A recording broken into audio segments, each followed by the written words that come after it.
अस्सलाम वालेकुम दोस्तों। अगर सिद्धू मूसेवाला की बात करें तो उसका सबसे मशहूर गाना 295 है और इंडिया में 295 दफा का मतलब होता है कि किसी भी मजहब की गुस्ताखी करना और ठेस पहुंचाना।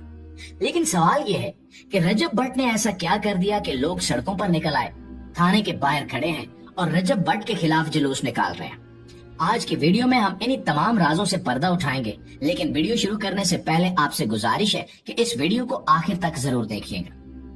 दोस्तों, अगर रजब भट्ट की आखिरी वीडियो की बात करें तो वो ये है। आप सब अपना ख्याल रखो, इंशाल्लाह जल्दी मुलाकात हो। अब जरा इस वीडियो को देखें जिसमें वो सेम शर्ट के साथ जहाज में बैठा हुआ है और ऐसा महसूस हो रहा है कि शायद पाकिस्तान छोड़कर जा रहा है, जबकि दूसरी तरफ लोगों का एक जमे गफीर और मौलवी हजरात थाने के बाहर खड़े होकर उस पर 295 सी लगवाने की कोशिश कर रहे हैं। 295 सी पाकिस्तान के पीनल कोड के मुताबिक वो दफा है जो तौहीन रिसालत के मुतालिक है। इसके मुताबिक अगर कोई शख्स अल्फाज के जरिए, तहरीर के जरिए या ज़ाहिरी तौर पर किसी भी तरीके से हमारे प्यारे आका हजरत मोहम्मद सल्लल्लाहु अलैहि वसल्लम की शान में गुस्ताखी करता है तो ये जुर्म शुमार किया जाता है और इस जुर्म की सजाए मौत या उम्र कैद है, जबकि ये एक नाकाबिले जमानत और नाकाबिले मुआफी जुर्म है। लिहाजा यहाँ से बहुत से लोग सवाल कर रहे हैं कि आखिर रजब भट्ट ने ऐसा क्या किया कि लोग इस पर 295 सी लगवाने की डिमांड कर रहे हैं। तो नाजरीन, रजब भट्ट केस का आगाज उस वक्त हुआ जब इसने एक वीडियो में एक नया परफ्यूम लॉन्च करने का ऐलान किया जिसका नाम 295 रखा गया। ये बात काबिले जिक्र है कि 295 सिद्धू मूसेवाला का एक मशहूर गाना भी है जो उनके कैरियर का सबसे मकबूल गाना माना जाता है। सिद्धू मूसेवाला पर भी 295 दफा लगी थी जो हिंदुस्तान में मजहबी जज्बात को ठेस पहुंचाने से मुताल्लिक है। रजब भट्ट ने सिद्धू मूसेवाला को अपना उस्ताद माना और इसी ताल्लुक की वजह से उसने इस नंबर का परफ्यूम लॉन्च करने का फैसला किया। अहम मसला तब पैदा हुआ जब रजब भट्ट ने इस परफ्यूम की तशहीर के दौरान अपनी वीडियो में 295 ए और 295 सी का जिक्र किया। ये दोनों दफात पाकिस्तान के पीनल कोड में मौजूद है। 295 ए मजहबी जज्बात को मजरूह करने वाले अल्फाज या इकदामात से मुताल्लिक है, जबकि 295 सी खास तौर पर गुस्ताखी रसूल सल्लल्लाहु अलैहि वसल्लम से मुताल्लिक है, जिसकी सजा मौत या उम्र कैद है। रजब भट्ट ने अपनी वीडियो में इस बात का तज़किरा किया कि इस पर भी 295 ए और 295 सी की दफात लग चुके हैं, मगर सवाल ये उठता है कि 295 सी जो कि एक निहायत संगीन और संजीदा दफा है, वो क्यों और कैसे रजब भट्ट के खिलाफ लगाई गई। मामला उस वक्त और भी पेचीदा हो गया जब रजब भट्ट के खिलाफ लोग सड़कों पर निकल आए और पुलिस स्टेशन के बाहर खड़े होकर कार्रवाई का मुतालबा करने लगे। लोगों का गुस्सा इतना ज्यादा था कि वो अपने मुतालबे से पीछे हटने के लिए तैयार नहीं थे। ये एक हसास मामला बन चुका था और रजब भट्ट को जान बचाने के लिए मुल्क छोड़कर दुबई जाना पड़ा। रजब भट्ट ने अपनी मुआफी की वीडियो जारी की जिसमें वो कुरान पाक को हाथ में पकड़े हुए था और पूरी संजीदगी के साथ ये बयान दिया कि उसने कभी भी गुस्ताखी रसूल सल्लल्लाहु अलैहि वसल्लम का इरादा नहीं किया और न ही इसका कोई ऐसा मकसद था। उसने कहा कि उसके मुंह से जो अल्फाज निकले वो गलती से निकले और उसके दिल में इस्लाम और रसूल पाक सल्लल्लाहु अलैहि वसल्लम के लिए मुकम्मल एहतराम मौजूद है। इसने अपनी वीडियो में अल्लाह से मुआफी मांगी और लोगों से भी दरगुजर की दरखास्त की। मुआफी की वीडियो ने भी एक नया तनाज़ा खड़ा कर दिया। कुछ लोगों ने इसकी माफी को कबूल कर लिया और कहा कि अगर इसने वाकई माफी मांगी है तो इसे मौका दिया जाना चाहिए, जबकि कुछ अफराद ने इसकी माफी को धोखा करार दिया और कहा कि ये लोगों को गुमराह करने की कोशिश कर रहा है। प्यारे साथियों, इस सारे मामले का एक और पहलू ये भी है कि रजब भट्ट ने अपनी माफी की वीडियो में अपना पूरा नाम नहीं बताया बल्कि सिर्फ रजब कहा। इस बात ने भी लोगों के ज़हनों में शकूक व शुबहात पैदा किए कि वो अपने असल नाम को छुपाकर किसी चाल का हिस्सा तो नहीं है।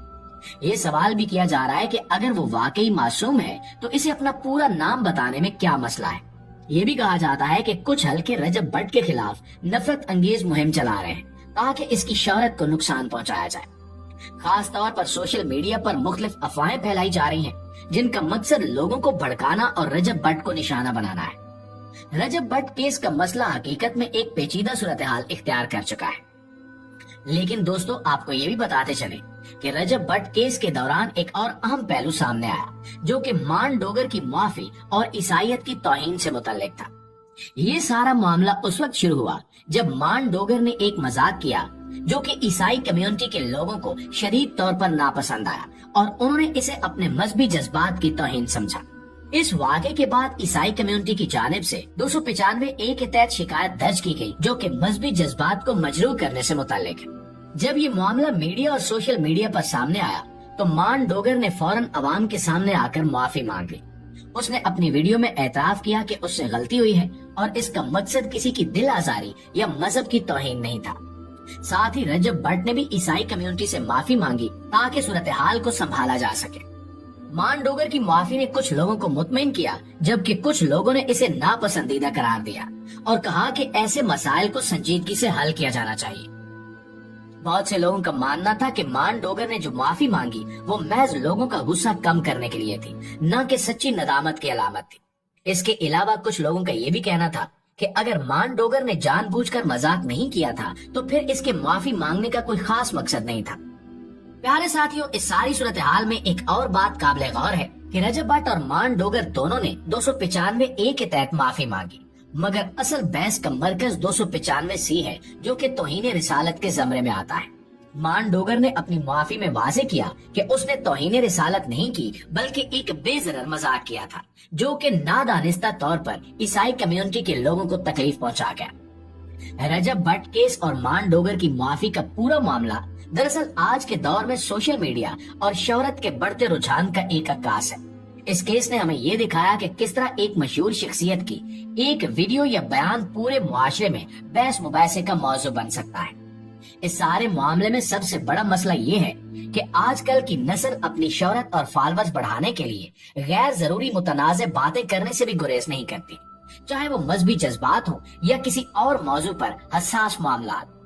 रजब भट्ट का 295 सी का जिक्र करना हो या मान डोगर का ईसाई कम्युनिटी को नाराज करना, दोनों वाकयात ही दरअसल तवज्जो हासिल करने और शोहरत बढ़ाने की एक कोशिश समझी जा सकते हैं। ये मामला अभी तक मुकम्मल तौर पर हल नहीं हुआ और लोग अब भी रजब भट्ट की नीयत पर शक करते हैं। कुछ लोग कहते हैं कि अगर वो वाकई मासूम है तो इसे कोई मसला नहीं होना चाहिए, जबकि कुछ लोग मानते हैं कि रजब भट्ट ने एक संगीन गलती की है, जिसका असर न सिर्फ इसकी शख्सियत बल्कि पूरे माशरती निजाम पर भी हो रहा है। प्यारे साथियों, अगर हम इस केस से कोई सबक हासिल करें तो वो ये है कि सोशल मीडिया पर मौजूद शख्सियात को अपनी बातें बहुत सोच समझकर करनी चाहिए, क्योंकि इनके एक लफ्ज या एक वीडियो से लाखों लोगों के जज्बात मजरूह हो सकते हैं। लोगों को भी चाहिए कि वो किसी भी खबर पर फौरी रद्द अमल देने से पहले मुकम्मल तहकीक करें और जज्बात में आकर गैर मंतकी इक़दामात ना करें। आखिर में दुआ है कि अल्लाह हम सबको दीन इस्लाम को समझने और उस पर मुकम्मल अमल करने की तौफीक अता फरमाए। आमीन सुमा आमीन।